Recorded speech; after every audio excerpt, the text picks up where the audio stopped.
Assalamualaikum warahmatullahi wabarakatuh. Saya Nida Wafa Nabila dari kelompok 10. Nah, peradaban Islam modern di Afrika Utara. Sebelum ke materi itu, saya akan menjelaskan sedikit tentang karakteristik wilayah Afrika Utara itu. Nah, karakteristik Afrika Utara secara etnologistik termasuk pada kategori dunia Arab, sekalipun watak dasarnya adalah barbar. Karena wilayah ini hampir selama berabad-abad terarabisasi secara formal, baik oleh pemerintah Khalifah Al-Mansur, Abbasiyah maupun dinasti Fatimiyah, termasuk juga dinasti kecil lainnya yang memiliki afiliasi karakter Arab. Bagi masyarakat Afrika Utara ini secara umum, bahasa Arab tetap menjadi bahasa pengantar resmi di hampir seluruh wilayah Afrika Utara dan menjadi basis ciri kultural mereka. Nah, wilayah Afrika Utara ini meliputi Libya, Aljazair, Tunisia, dan Maroko. Dan selanjutnya, Afrika Utara ini merupakan wilayah strategis yang menjadi jalur menuju benua Eropa dan benua Asia.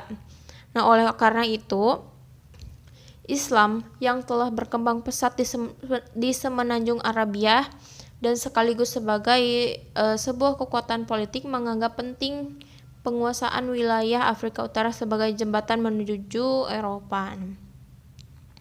Sebagai kekuatan politik yang sangat kuat, Islam memasuki daratan Afrika Utara dimulai sejak pemerintahan Umar bin Khattab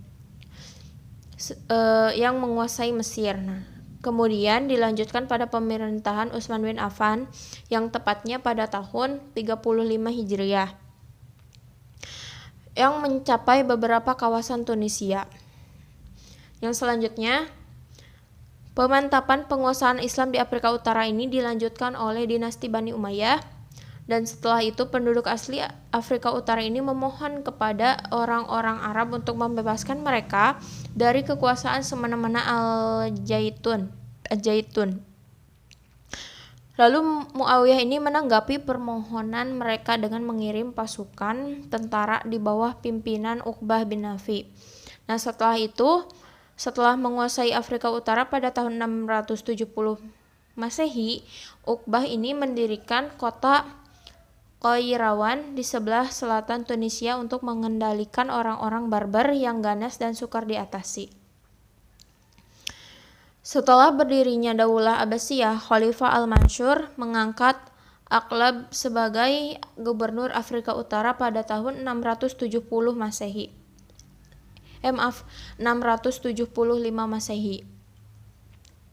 Selanjutnya, setelah Daulah Umayyah dan Daulah Abbasiyah ini mengalami kemunduran, maka wilayah Afrika Utara dikuasai oleh dinasti Fatimiyah, dinasti Murabitun, dinasti Muwahhidun, dan dinasti Mamluk. Saya di Haraudatul Jannah akan melanjutkan presentasi selanjutnya, yaitu materi tentang penggunaan bahasa Arab di seluruh wilayah kekuasaan Islam. Penyebaran Islam oleh beberapa penguasa Muslim telah membuat bahasa Arab menjadi bahasa resmi yang dipakai oleh masyarakat Muslim di berbagai wilayah, khususnya Afrika Utara. Bahasa Arab telah menjadi bahasa komunikasi antar suku dan bangsa serta bahasa ilmu pengetahuan, seperti dikemukakan oleh Abu Su'ud dalam bukunya Islamologi, bahwa aspek awal perkembangan Islam, bahasa Arab telah digunakan untuk penulisan karya keagamaan. Setelah Nabi wafat, bahasa Arab telah mampu menjadi bahasa masyarakat Persia, Palestina, Mesir, Tunisia, Aljazair, dan Maroko. Sejak itu, jenis jihad dalam Islam tidak lagi menggunakan padang, tetapi juga menggunakan bahasa atau sastra dalam bahasa Arab, yaitu perkembangan bidang administrasi pemerintahan. Kehadiran Islam di Afrika Utara telah memberikan sumbangan besar bagi kemajuan bidang administrasi pemerintahan. Pada masa pemerintahan dinasti Fatimiyah, Khalifah menjabat sebagai kepala negara, baik dalam urusan keduniaan maupun urusan keagamaan. Khalifah berwenang mengangkat dan memberhentikan jabatan-jabatan di bawahannya. Kemudian adanya kementerian negara yang terbagi dalam dua kelompok. Yang pertama yaitu para ahli di bidang militer dan para ahli di bidang keilmuan. Para ahli di bidang militer menduduki jabatan dan keamanan serta pengawal pemerintahan khalifah.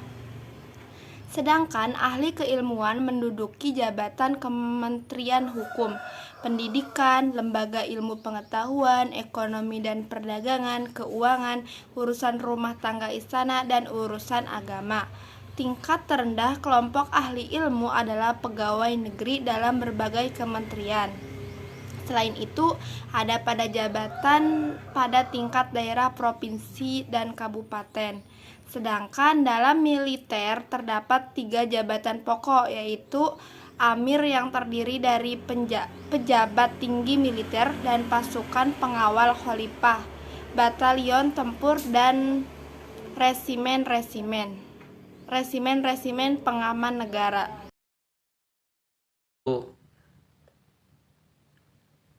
Yang selanjutnya yaitu bagian C, toleransi beragama, kelembutan, dan keadilan. Aspek yang tidak kalah pentingnya dalam perkembangan peradaban Islam, terutama di Afrika Utara, adalah toleransi beragama, kelembutan, dan keadilan. Abu Su'ud menjelaskan bahwa tidak seorang prajurit dan orang Arab berhak atas kawasan baru yang dikuasai. Semua kekayaan dan kawasan baru menjadi milik Islam. Penguasa setempat tidak dipaksa menganut Islam, kecuali atas kemauan sendiri. Mereka diberi hak untuk meneruskan kepemimpinan otonom di kawasan mereka dengan kewajiban membayar pajak. Perlindungan kepada khalifah, pengaturannya dilakukan oleh seorang amir, yaitu komandan tentara, pendudukan dan pasukan sebagai wakil khalifah. Kehidupan amir dan pasukannya dijamin oleh pemerintah setempat dengan dana dan logistik untuk pelaksanaan operasional tugas mereka di daerah pendudukan. Yang selanjutnya yaitu bagian D. Bagian D, kemajuan ilmu pengetahuan, arsitektur, dan bangunan. Kemajuan peradaban Islam di Afrika Utara tidak hanya di bidang politik, tetapi juga pada bidang ilmu pengetahuan. Arsitektur dan bangunan wilayah bersejarah yang menjadi pusat-pusat kajian Islam pada masa pemerintahan dinasti Fatimiyah.